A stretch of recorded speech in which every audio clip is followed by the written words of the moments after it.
Welcome to the official Cryptids, Anomalies, and the Paranormal Society's podcast. I'm your host, Barnaby, and you're listening to Whispers from the Dark. Hello guys, and welcome to another episode of Whispers from the Dark. I am your host, Barnaby, and on today's episode we are going to be listening to an interview that I conducted with Tobias Wayland of the Singular Fortean Society. I spoke with him about his research into the Chicago Mothman sightings, and his interview appeared in our latest episodes of Cap's Road Trip on YouTube. And you only got to see a little bit about those interview that I actually conducted. So in this week's episode of Whispers from the Dark, we are going to be releasing a lot more of that interview, and you get to hear a lot more in depth with some of the stuff that he had to say about these sightings and his research. So I hope you enjoy this week's episode with Tobias Wayland. First of all, if you want to introduce yourself, tell me your name and like how you got into the Singular Fortean Society and how that all started. Sure. So my name is Tobias Wayland, and I'm the head writer and editor for the Singular Fortean Society. And what the Singular Fortean Society is an organization devoted to investigation and journalism, specifically focusing on the paranormal. So any sort of anomalous phenomena. We don't really focus on any one particular area because, and many people may not know this, the word Fortean actually is taken from Charles Fort, who was an early 20th century collector of weird news stories. He would collect these weird news stories from all over the world, and he would write about them in these volumes, and he would sort of speculate, very tongue-in-cheek about what he thought might be behind them or try to make connections. And so when we made the conscious decision to include, Fortean in the name of this organization, we did that because we wanted to take a similar approach. One of his most famous quotes is, "One measures a circle beginning anywhere," which I always took to mean that by sort of studying any aspect of the paranormal, you can learn something about all of it, because it does seem to be connected. There do seem to be many, many commonalities. And so that's why we don't focus on any one particular area. We try to take a very broad view. That isn't to say that we don't want to do in-depth examination of every area. It's just that we don't limit ourselves to one particular phenomenon, because there are groups that only do ghosts and only do cryptids and only do UFOs, and that's not us. We do everything and even weirder. So I started this with my wife, Emily, back in 2016. Now, at that time, we had met probably a year earlier and been dating. And obviously, things were getting a little more serious. And we were both sort of creative people.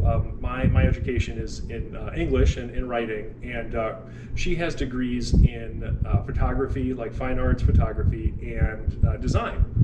And so we kind of put our heads together, and we had a common interest. I think my interest was stronger than hers in weirdness initially, but she had found that she actually found the topics quite interesting herself. And so we were discussing sort of what we could do as a sort of project together.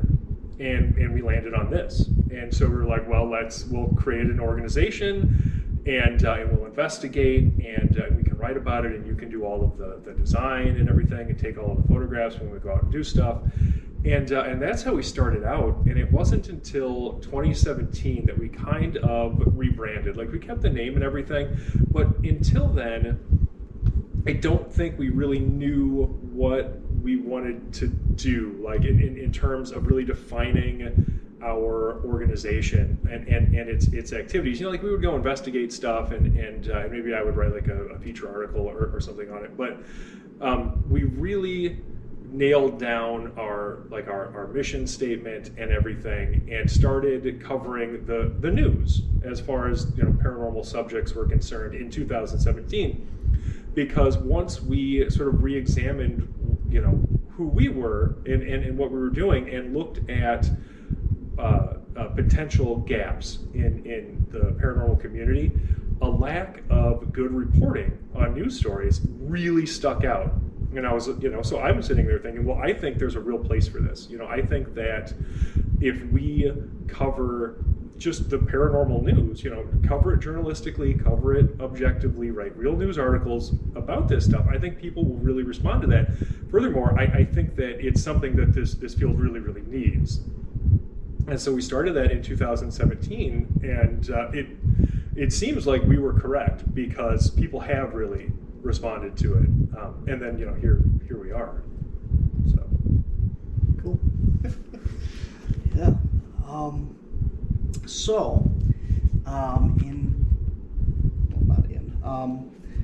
The whole Chicago Mothman thing started. Mm-hmm. And how did you get started? Well, let's go. I have these in the wrong order. That's okay. How did the Chicago Mothman start? Mm-hmm. Like, where did it first start popping up? Witnesses, whatever. Sure. Well, it started for us in the spring of 2017. I would later find out that there had been a couple of sightings earlier in 2011, but those really didn't lead to much of anything in terms of any sort of flap or further sightings or anything else, and really would later just sort of become wrapped up in the investigation that started in 2017. So spring of 2017, I saw that the MUFON case management system had these trio of sightings come through it, and so I was interested at that time. Of course, I was writing news articles for the Singular Fortean Society, and I thought, well, okay, maybe I'll check these out and see if there's anything to them. And so I saw those initial reports, and there was a brief article on the MUFON website. It didn't have a lot of information. They really just included like the initial reports, and then maybe like a line or two comparing it to like Point Pleasant. And so I was like, okay, well, I think this could make a interesting article. I think people will enjoy reading it. And so I just kind of wrote it up, showing the reports that had come in, and just writing a little bit more on Point Pleasant than I think was in the MUFON article. And I didn't think it was going to go anywhere for a couple of reasons. Honestly, like, MUFON isn't great about sharing info. They just aren't. It is what it is. And I thought that this would just be, like so many other weird sightings, just like a one-off incident where people reported it, and maybe it wasn't really followed up on, and that would be the end of it. And frankly, if the reports had come into me and I wasn't able to follow up on them, I wouldn't have even published them. Or if I did, it would have been in our like reports from the Void column, where it's like very clear that we were not able to follow up on this. So take that for what it's worth. I wrote this short article. Sort of expanded on the Point Pleasant sightings a little, and made that comparison because it had already been made by MUFON. And that was it. And I thought that was going to be the end of it, frankly. But that's not what happened. Next thing I know, you've got all of these sightings coming into Phantoms and Monsters and UFO Clearinghouse specifically, and so that piqued my curiosity, and I thought, well, I need to reach out to these guys, and because I didn't know who they were. I didn't know who Lon Strickler or Manuel Navarrete were at that time, and I thought, well, I should reach out to them and interview them, and then I could publish these interviews as feature articles to our website, and I did. I reached out to them. I think I interviewed them in June and July, respectively. And at that time, there was a lot of speculation. And I remember when I was interviewing those guys, they didn't seem to have a real firm opinion on sort of what they were dealing with. And that impressed me at that time, because sort of what I was looking for, was whatever box they would try to wedge it in, because traditionally, you talk to somebody and they have these preconceived ideas of what any particular phenomenon is, and they do everything they can to sort of put it inside of their pet theory, but that wasn't happening. And so I found that very interesting. And it wasn't long after that we established a better relationship, Lon, and then realized how close we were. And they thought that we could be an asset in terms of investigating these phenomena. And so they started sharing reports with us. We started getting our own reports and sharing them with them. And yeah, I mean, that's how we got involved in it. Like I said, I didn't think it was going to go anywhere. I thought this would be a one and done. And yet, honestly, it started in 2017. So 4 years later, we're still getting sighting reports from people. We had one in Oregon, Wisconsin at the end of 2020. That was interesting. We went out there, and as I mentioned in the article, there was something anomalous that happened to us out there that I can't explain. There was a weird sort of interference with our audio, and it doesn't make any sense, but it was repeatable. So I don't know. But yeah, so that was our intro to the Lake Michigan Mothman phenomenon. And that's the other thing. Like, people want to, again, because everybody sort of wants to categorize things and sort of divide them. But the fact is, even from 2017, or even in 2017, and since then, of course, the sightings were never just in or around Chicago. They were all over Illinois. They were in Indiana, they were in Wisconsin, there was a couple up in Michigan, but I think literally one or two. But it was literally every state surrounding Lake Michigan, which is how I ended up landing on that. Not because I think that Lake Michigan plays this integral role in the actual phenomenon itself, but because it is a very convenient geographic landmark that you can point to and be like, I don't know why, but all of these reports were coming from around Lake Michigan, every state bordering it, and usually within a couple 100-mile radius.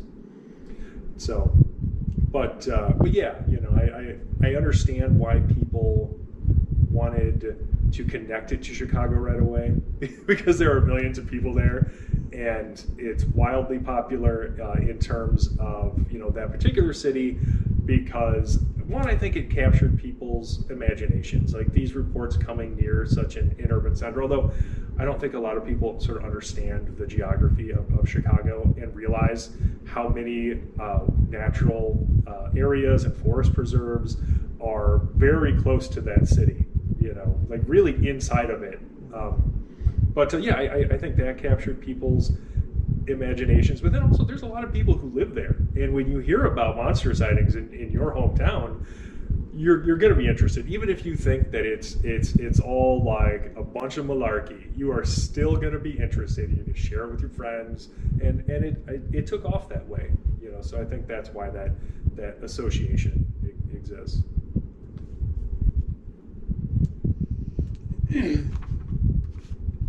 We went down to Oregon, I believe, the Wisconsin sighting as well, and we tried to turn the radio on and drove around and stuff. We didn't get anything really with that. Right. But we ended up at the end of that T road is like a private road that went straight. We went down, turned around on that, and we parked at that corner, kind of watched for a while. Well, the house on the corner there, they saw us, and they came up to talk to us and find out what we were doing. And I said, well, we read this report, we came down here, did you see anything, do you have any cameras? They have cameras, but they're not aimed in that direction. Of course. Well, because why would they be, really? They were familiar with the report, and it sounded like they knew, like, the witness. Okay. Well, because it was two young women, but I didn't use their real names. Yeah. They didn't want me to do that. But they didn't know, they didn't see anything, they hadn't heard anything or nothing, but they were familiar with it, and they said, we checked our cameras, and they said they didn't find anything. No. So I didn't know if you got a chance to talk to them guys, but she came out, and her and there was two ladies in the car, and they came out, and we watched them pull out of the driveway around and right up to us, and they're like, are you with the government? And we're like, no. I don't know if you've seen my van. Right. Big green, has 360 security lighting around it. Oh, 360 okay. cameras. Yeah, that would look a little suspicious. Yeah, it's a pretty impressive vehicle, and right. But so we get to talk to them, but they didn't see anything either, and we didn't find anything weird down there. So. No, we didn't see anybody out when we were down there. We spent a lot of time sort of driving, that route to try to just recreate their experience, and it would have been early December, and then a couple weeks later, so like nobody was out, doing anything or whatever. Now, when you were out there, if you were recording, did you experience any of that weird audio stuff? I'll have to see if I can find that video so you can hear what it sounded like. Yeah, I didn't go back over the audio and video because like I said, we didn't really get anything, but we tried, we had the radio and stuff playing, and we tried like a local station, whatever, and it didn't really do anything. It played fine the whole time. Because literally we were headed back, and because I tried the radio thing too. Normally I would have it off during an investigation, but I was like, well, they mentioned this radio interference, so I'm going to have the radio on. And there was nothing. It just played fine. So we're like headed back, and I'm like, well, everything was where they said it was, but I didn't see anything weird. Certainly no winged humanoids or anything, and the radio was fine. So I don't know, dude. And we get home, and I'm uploading this video because regardless, like we're gonna put it all together and make our video out of it. And I get everything off my body cam and like the dash cam and everything, and I start looking at it just to make sure, double check that I didn't miss anything. And yeah, out of nowhere, it was like there was this invisible field around that intersection, and you would drive into it, and all of a sudden you start hearing like this clicking and popping like sound over everything. This is across multiple devices. So everything we had, it was interfering with somehow. And so you cross this invisible barrier, and you start hearing these weird like popping, like crackling sounds or whatever. And then we would drive, and you would cross the invisible barrier again outside of this field or whatever, this like weird radius, and all of a sudden it's gone. And things are recording normally, and the audio is fine. And then we turn around, and we drive back into it, the interference starts again, and then we drive out of it, and it's gone. And so when I noticed that the first time, obviously like my initial thought is, well, we have to go back, duh, but I was also like, well, I didn't see anything out there that could account for this, and so we went back probably 2 weeks later, and I'm looking for anything at all, like electrical transformers or ham radio like antennae or satellite dishes, anything at all that could account for this. And there's nothing that I could see anyway. And we went back then after we got home, and I watched the footage again, and the interference is back, but it's much quieter. And I was like, well, that's weird. Like, why would it be quieter this time? So we get further away from this event, and it's quieter. So that was weird. So now I need to go back again because things got busy, and we didn't go back a third time. But I'd be really interested to see if I go back again, if it's just gone. Like if it just was this like whatever it was. Which may or may not have been related to their sighting, but it seems like a hell of a coincidence, for it not to be. If whatever it was this sort of temporary phenomenon that sort of led to this sighting one way or another, whether by actually introducing this creature into that environment or by manipulating the consciousnesses of these young women into believing that they had this experience or whatever. It certainly seems like it was related, and it also seems like maybe it was temporary. So, I probably would have been in there, I think the weekend after your report came out. Okay.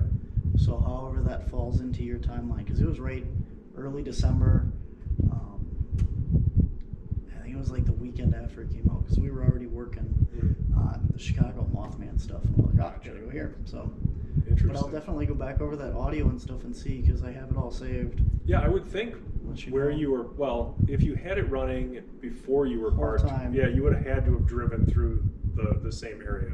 So we drove probably at that T, probably 2-3 miles out in each direction. Same. And then back and stuff, and like I said, we were parked there for at least a half hour or so. Before they came out and talked to us. And they're like, okay, you can stay here, just, want to know why you're here. Like, oh yeah, just here for the monsters. Yeah, I'm just looking for Mothman, don't worry about it. Don't worry about it. Yeah. That's hilarious. And I told him, I said, there was a report that came out in this area, and they knew exactly what it was. Without, like, I didn't say anything else. I'm like, there was a report that came out of some stuff that happened here, and they were like, yeah, we know about it. And I'm like, oh, good, that saves time. Now, do you have any cameras? Yeah, there you go. Yeah, so, okay. I thought it was interesting that in your book, I think it was one of Manuel's things, he said that he talked to, like, the police and the newspapers and stuff down in Chicago. And the newspapers said that they didn't cover this, or they wanted to cover all the sightings, but they were told not to because it could cause a panic or something. Okay. Do you remember that? Yeah, I remember him talking about that. Now, my specific memory was of him saying that he had talked to a city employee who had said that the city didn't want any of this to come out, or didn't want to put too much of an emphasis on it because they were trying to avoid bad publicity or some sort of panic or something. Now, I didn't encounter any of that myself. In terms of, like, contact with the police, even in Chicago, I mean, well, for instance, like, there's the Auburn Gresham report where supposedly the witness was a police officer who was anonymous, so I never talked to this person or anything, who said that he had submitted a police report. And of course, I hearing that, had tried to contact them and submit my own FOIA request. I know other people did, and I couldn't even get them to respond to my FOIA. And so other people said that, like, they had theirs denied. Like I said, I didn't even get a response, which I'm not even sure. I don't even think that's legal. I think that they're legally obligated to at least respond and say they don't have it, but they wouldn't even give me that. So they definitely, in my experience, weren't very cooperative. Whether or not somebody wants to read into that there was some sort of active cover-up, that's up to them. That's a bridge too far for me, because I haven't seen the evidence. And in terms of the local media, no, I wasn't familiar at all with any local media cover-up, because the local media was covering it. Like, they had written articles, and there were local radio shows and stuff who were talking about it, and that continued. It hasn't really kept up, because I think that the media loses interest with this stuff very quickly, because when they don't find a monster at a certain point, they just don't see the benefit in still talking about it. They're like, well, this was fun for that one summer, but we have other things to do, and so the mainstream media just kind of lost the story. But I never saw them actively ignoring it, like not in that area. It didn't get national coverage, but I don't know why people thought it would. Like, it's not the 60s anymore. Like, no, stuff like that isn't going to get national coverage. So yeah, I mean, in terms of a cover-up or something, really, like I said, the only memory I have of Manuel talking about it was speculating that maybe the police were trying to cover it up, and then saying that he talked to this city employee who had said that the city was not interested in this getting out. So who knows? I've talked to Allison. I'm sure you're aware of Allison and stuff. I talked to her about this stuff as well, and she brought up a good point that, recently with the LAX Rocket Man and stuff over the airport, and how much coverage and stuff that got. Why do you think that if a lot of the more recent sightings and everything focused around O'Hare, with that being more like a national security or more security and stuff? I mean, a lot of them are more in, like, the cargo area or whatever, but don't you think that would be more of I mean, obviously they probably don't want that information out either, but wouldn't you think that you'd hear more about that too? Well, that's interesting. I'm sort of divided on those sightings, because some of the more sort of out there accounts come from people who claim to be pilots and stuff, and I've never been able to verify any of that, and I haven't talked to those people directly either. And the only people I have talked to were, like, cargo area employees, and they seemed like credible people, certainly with nothing to gain by telling a wild story.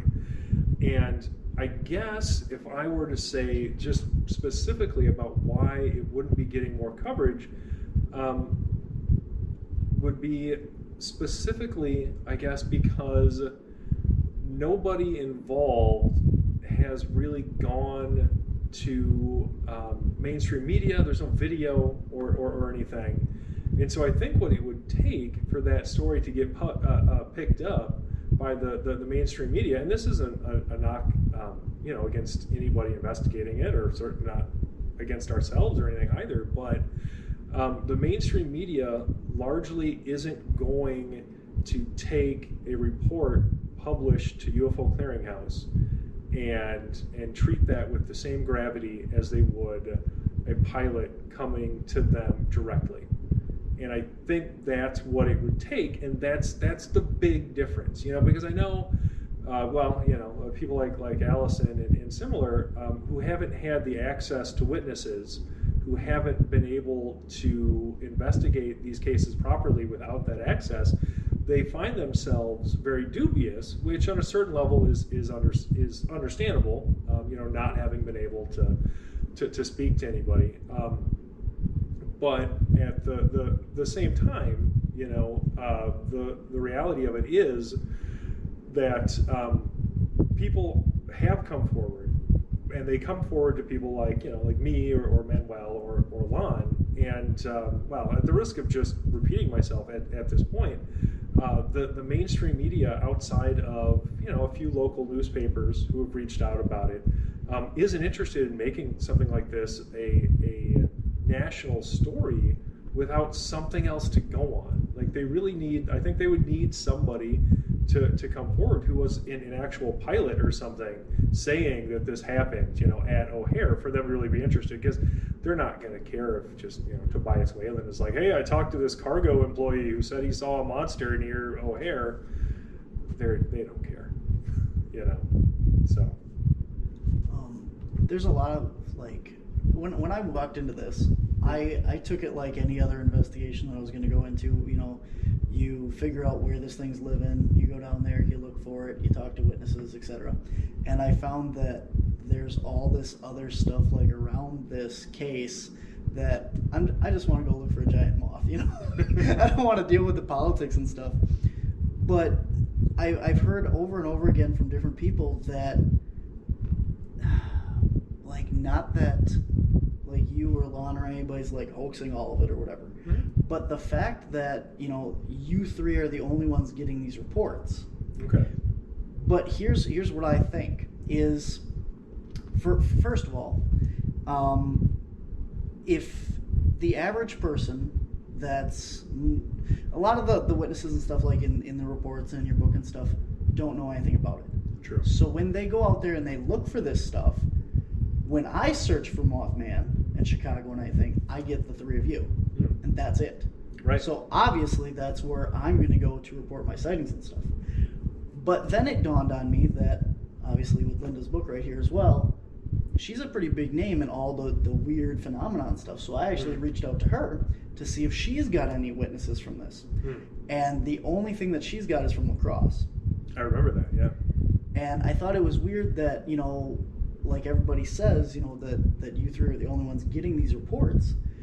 But like I said, it's, if you look, Chicago bat, Chicago owl, Chicago anything I've searched trying to get more, or any other news reports or anything that wasn't from the three of you, and it always goes back to you. So obviously, that's where somebody's going to go and report. You know what I mean? Does that make sense? Yeah, well, and that's really been sort of my argument the entire time, is that there is no official organization that people know about. Like when I speak to a witness, and then most people have said that what led them to me in particular is that they had their sighting, and they either saw someone share an article by us, about this phenomenon, or they went online and Googled it, because that's what most people think to do. Because the other thing is, nobody calls the police. I've had one witness who called the police, and that was verifiable by an incident detail report that I did publish in the book.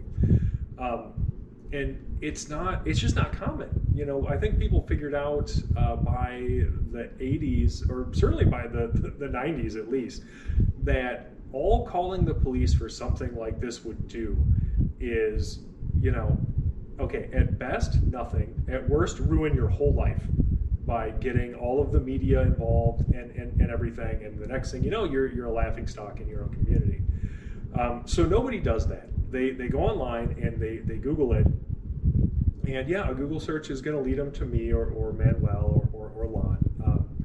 Now, we aren't the only ones who have received these reports, though. That's a very common misconception. Of course, like those first 3 reports came into MUFON. MUFON has since received other reports. Like, that is a verifiable fact. Sam Moranto, I'm sure, would back that up because it has happened. And in addition to that, I have had reports that have been sent to me by other colleagues. For instance, Jesse Durdell over at the National Cryptid Society has sent reports my way. So when we have friends and colleagues in the field who get these reports, more often than not, they'll just send them to me. They'll be like, look, this seems like one of your weird winged humanoid sightings. So, I talked to the witness. They said they'd be happy to speak to you. Here you go. And I always put that in my articles, of course, because it's important that people know the source of everything. So if somebody refers a sighting to us, I'm going to include it. Now, again, most people who experience this stuff have no knowledge of it. They don't really have any history with winged humanoids, and they don't have a history with cryptozoology. So as much as I love Linda and I'm a big fan of her work, they don't know who she is. And they don't know who Lauren Coleman is. They don't know who anybody is, because as much as we might admire people and as popular as they might be in our little circle of weirdos, nobody knows who any of us are. Nobody. So when they go online, they're not looking for a Linda Godfrey. They're doing what you said. They're going, okay, giant bat Chicago, or human bird Indiana. And they find one of us, and it's really as simple as that. Anybody who is interested in getting these reports, if you want to investigate them, my advice is to build a platform and utilize SEO to get people to that platform, and they will report sightings to you, because that's what I did, and it's about the only way you're going to, frankly. Most people are not real interested in putting themselves out there. They're not going to be super interested necessarily in being approached by a stranger. They want to come to you. So if you're out there, sort of poking around in person, you might get lucky. Or people might just totally ignore you and not want to have anything to do with a stranger coming around, poking around in their business. So if you set something up where they can come to you and they feel like they have some agency in their reporting, I think that people respond to that really well. And then, of course, we always give people the option to be anonymous. I'm not going to put anybody's name out there. Now, I need to know their name. Like every one of these people with whom I've spoken, I know their name. I've verified their identity. I have double-checked and verified everything that they've told me. But if they don't want to put their name out there, if they're not comfortable doing it, too bad, everybody who's curious. Like, I'm not going to do it. Like, there are ethics involved. These are real people, and I think other people who desperately want to know, or who really want to be involved in this phenomenon, they lose sight of the human aspect of this. That these are real people with real lives who don't want them turned upside down by every curious looky-loo in all of cryptozoology or Forteana or whatever, coming and hanging out on their property or asking them the same questions they've answered 10 times already. And I don't blame them. So it just kind of is what it is. But yeah, I think you're spot on. It's basically SEO. And if anybody doesn't know what that is, it's a basic marketing term, which means search engine optimization. And it's how and why, when people go online to look this stuff up, they find the only 3 organizations that have been heavily involved with it enough to have that that accessibility, through like search engines.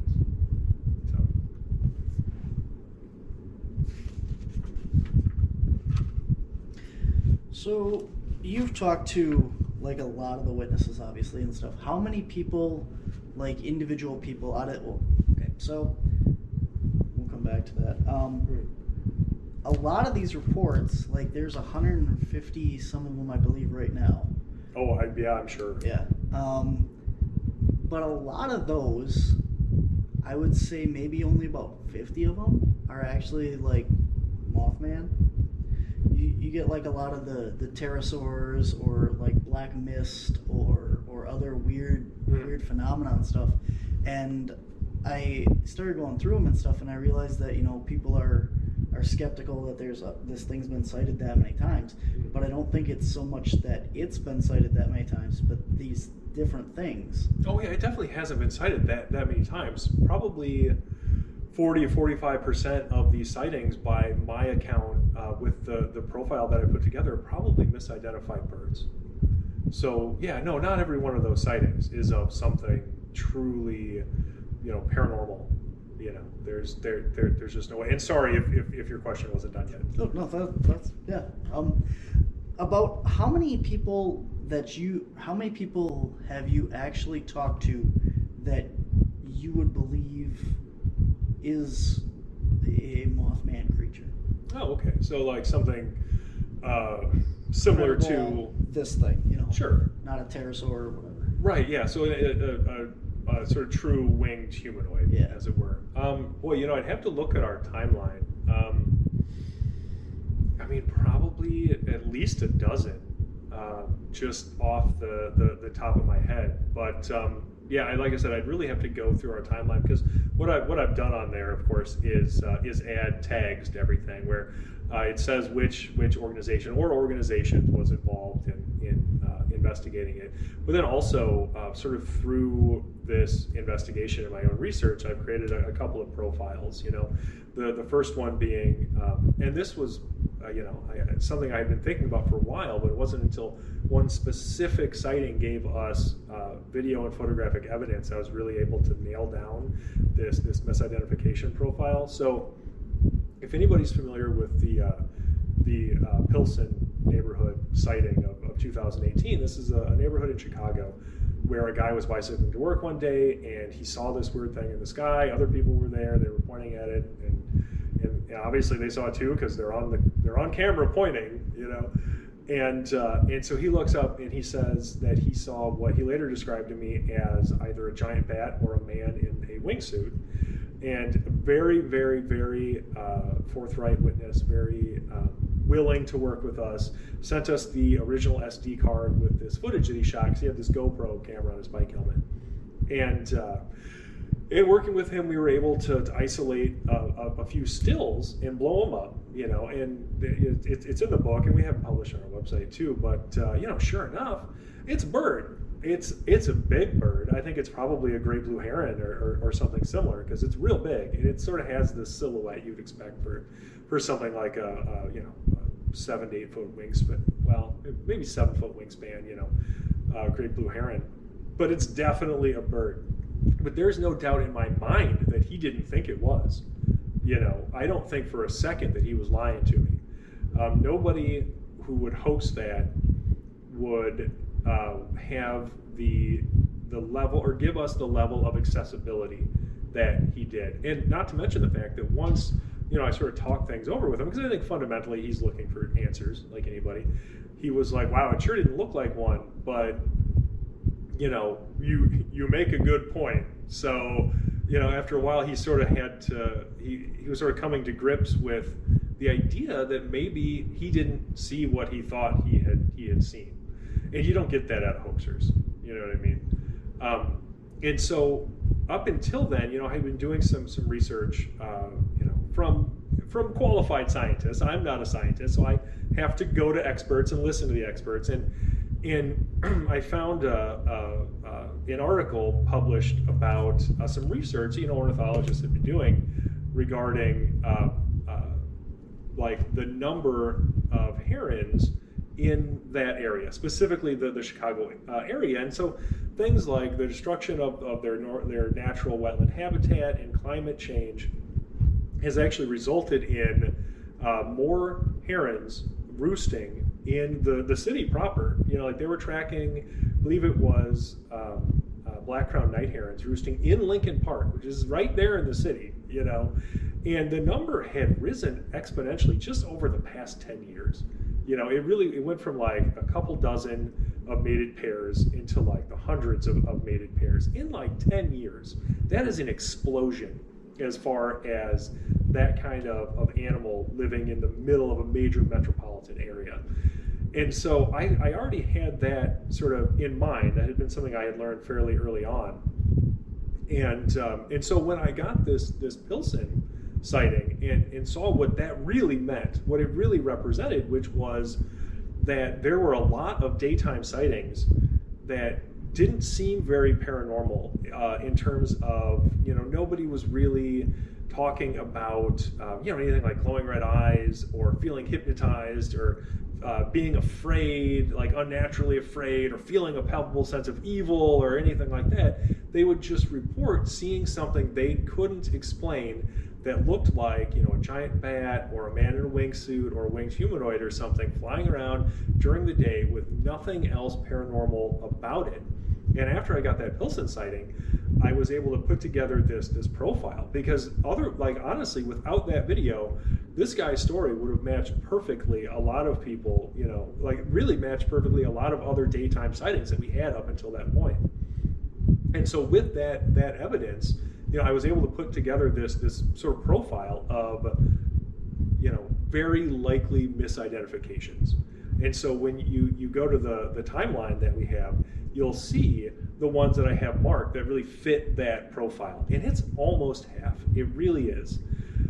But, what's interesting about that, to me, are all the people with whom I've spoken and the experiences that have been reported that don't fit into that profile, that couldn't possibly be a misidentified bird. And so you speak to those witnesses and you are really left with, well, what the hell was that?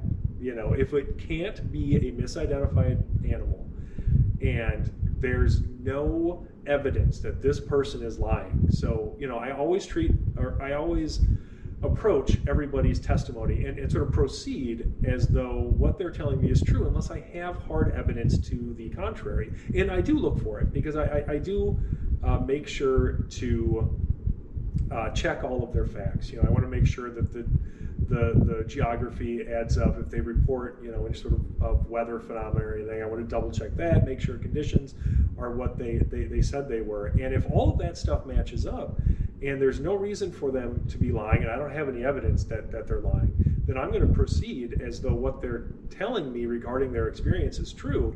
And under those terms, once you're able to rule out the misidentified animal because their sighting doesn't fit that profile at all, then you're really left with something extraordinary. You're left with a Mothman, for lack of a better word. And anybody not familiar with Mothman, there's really nothing insect-like about this. Nobody, even going back to Point Pleasant, people would either use bird or bat-like descriptors to describe this thing in terms of its wings and everything else.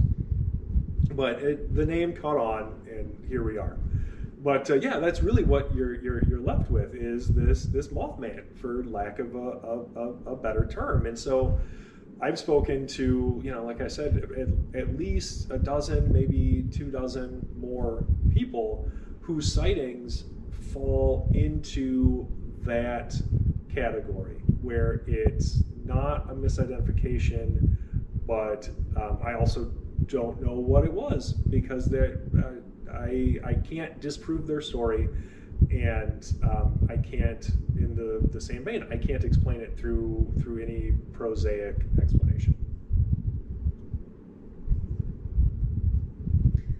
Kind of side note, we were talking in my group, and we're like, well, why is this thing always seen by like the airport and stuff? Like, why?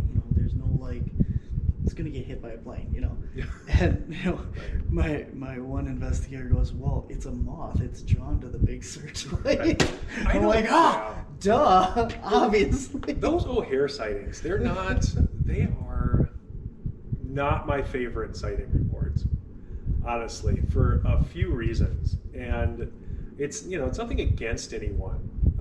It's just they haven't been followed up on, not because anybody didn't want to follow up on them, but because of sort of limited access to witnesses and stuff. They haven't been followed up on enough in a way for me to put my personal reputation behind them. I will report on them, and I will say, hey, this is what this person told like Manuel, and this is what like Manuel had to say about it.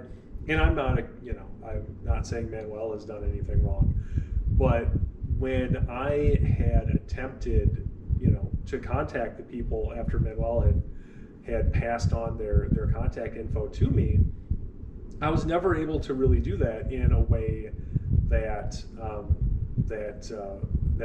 I found satisfactory.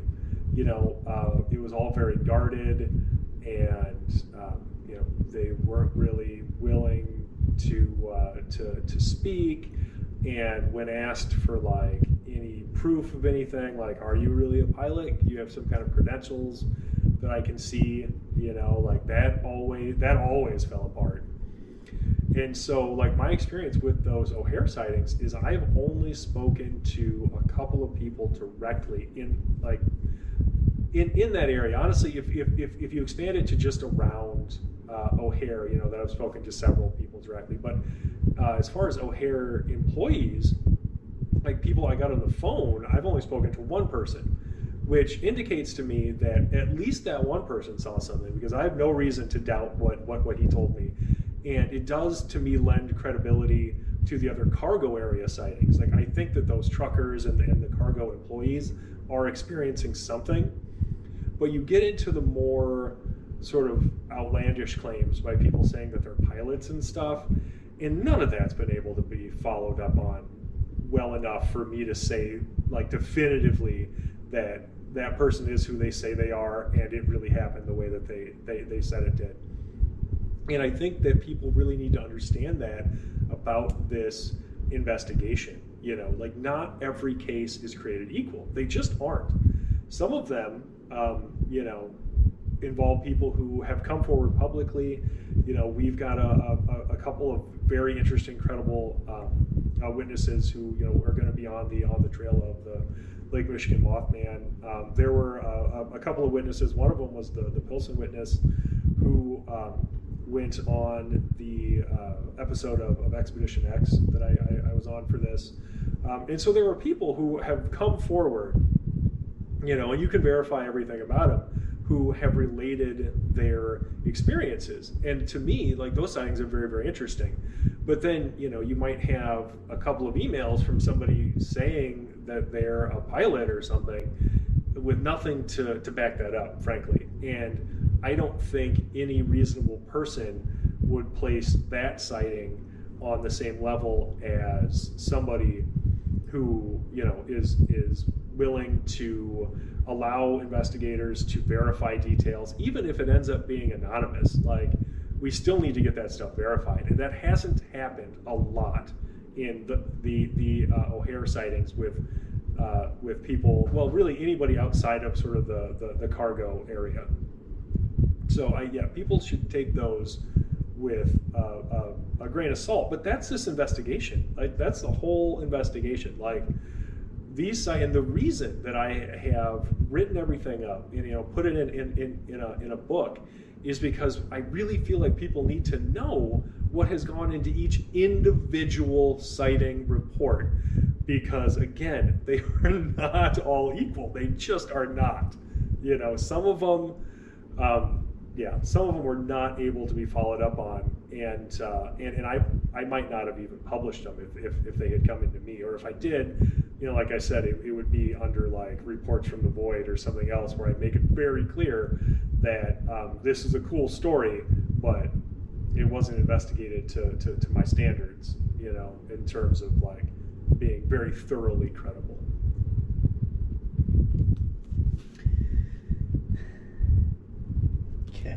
So, for the sake of argument, let's assume that the Mothman is real and exists. Sure.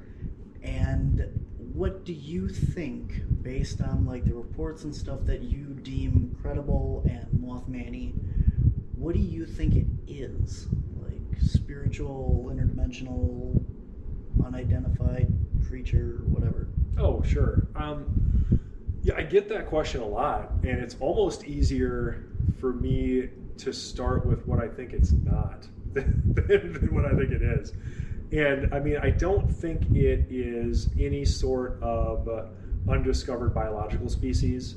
I think if you look at the reports and what people are describing, obviously outside of the misidentified animals, which are certainly mundane biological species, but in the really weird reports, like the potentially paranormal stuff, I don't think that it's any sort of a biological creature, at least not as we understand it. And the reasons for that are, largely based on our own current understanding of biology and sort of the impossibility of this thing existing in those kinds of terms. So if you think about like the size described, for instance, something that's like 7 or 8 feet tall with, anything approaching a normal human body shape is going to need wings a lot wider than 12 feet to get off the ground. It just doesn't make sense. This thing would need like a 25, 30 foot wingspan to be flying around, and nobody is describing that. And then you talk about like red glowing eyes. And of course, the argument could be made that maybe there's eye shine or something, but now I ask people specifically if it's eye shine, because most people are familiar with what eye shine is. We've all seen a deer crossing the road at night or something, at least around here, southern Wisconsin, northern Illinois, rural Indiana. People know what eye shine is. They've seen deer and raccoons and stuff at night, and so they're familiar. And so I asked specifically, do you think it could have been eye shine? And they say absolutely not. It seemed like it was glowing with its own light. Well, that seems like a really good way to just be permanently blind, because that's not how eyes work. Like they can't glow or you wouldn't be able to see anything. And so you've got these biological impossibilities that people are describing. And if you're going to take witnesses at their word, which again, I will, as long as I don't have any evidence to the contrary, then you've got to kind of rule out any kind of undiscovered mundane biological species at this point, given our current understanding of biology. It just doesn't make sense.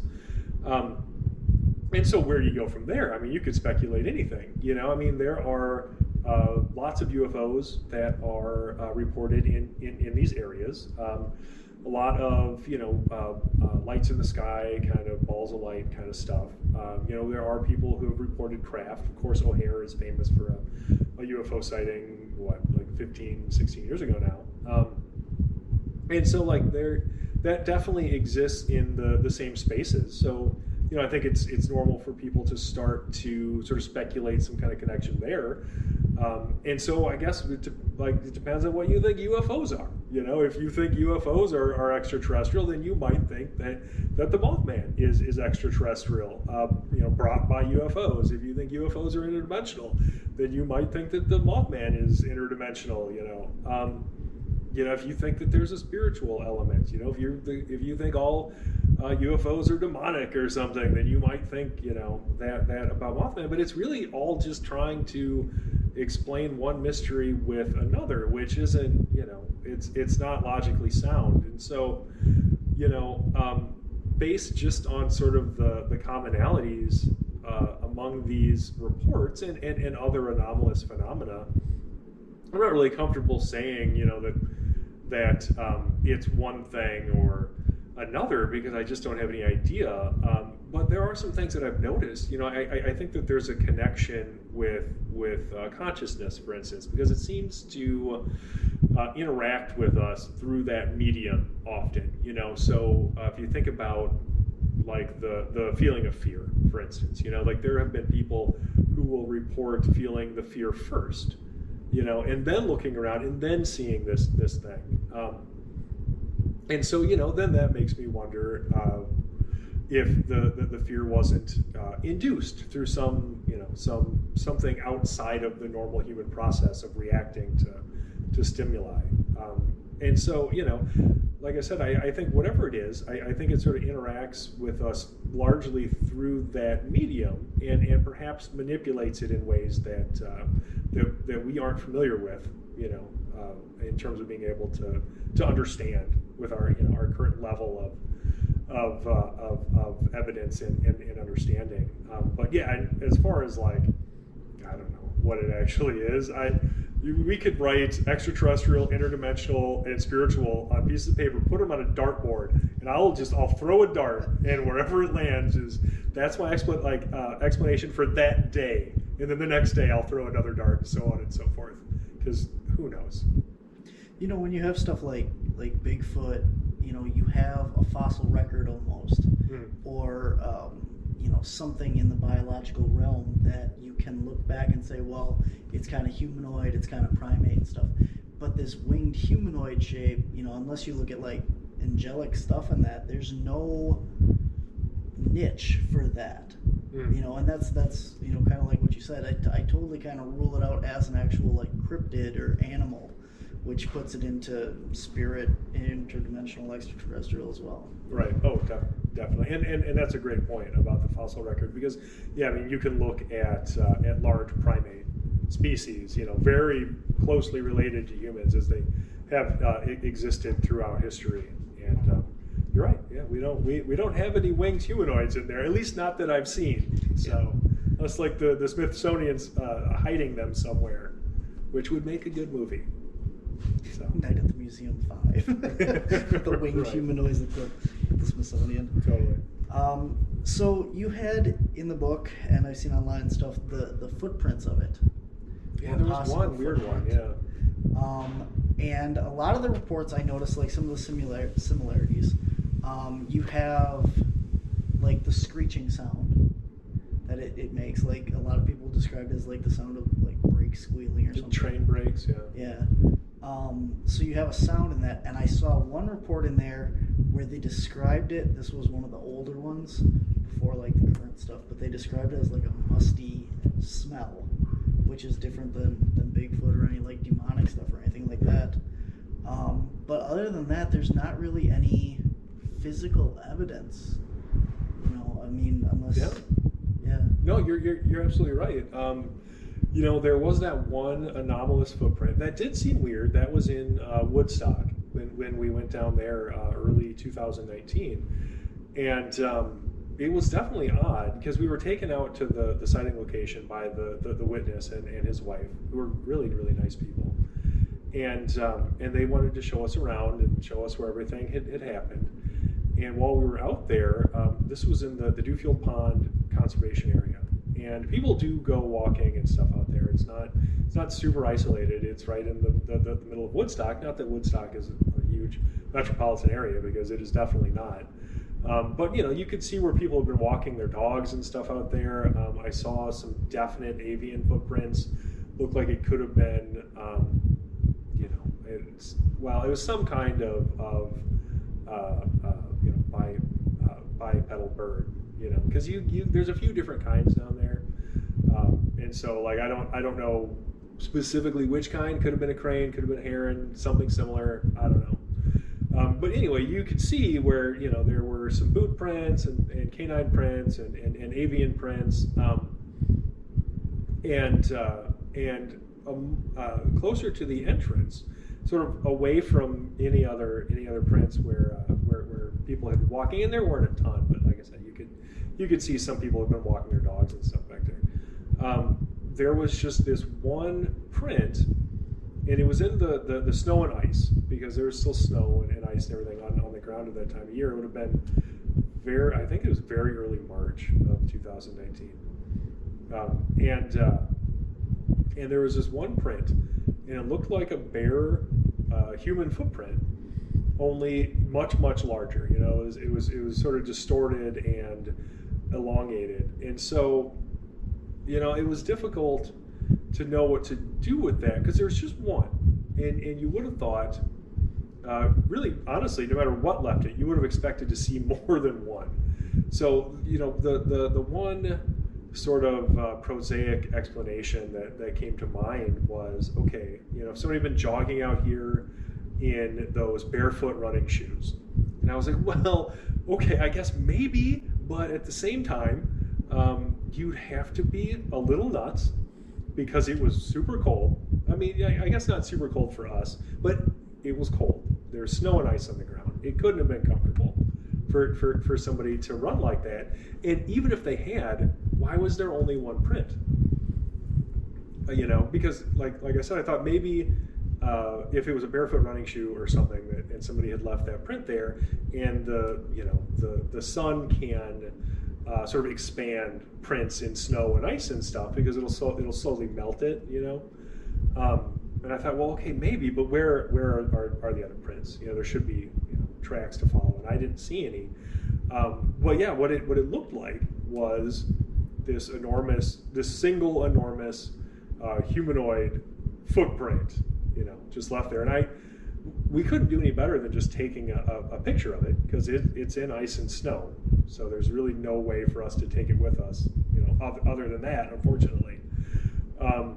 But it was weird, and there really wasn't, to my mind, any other physical evidence that we really came across. Now, we had anecdotal reports of physical evidence, but no proof of that evidence. So, like, for instance, I believe it was 77 maybe, there was there was a sighting in Waukegan that was reported, obviously, years and years after the fact.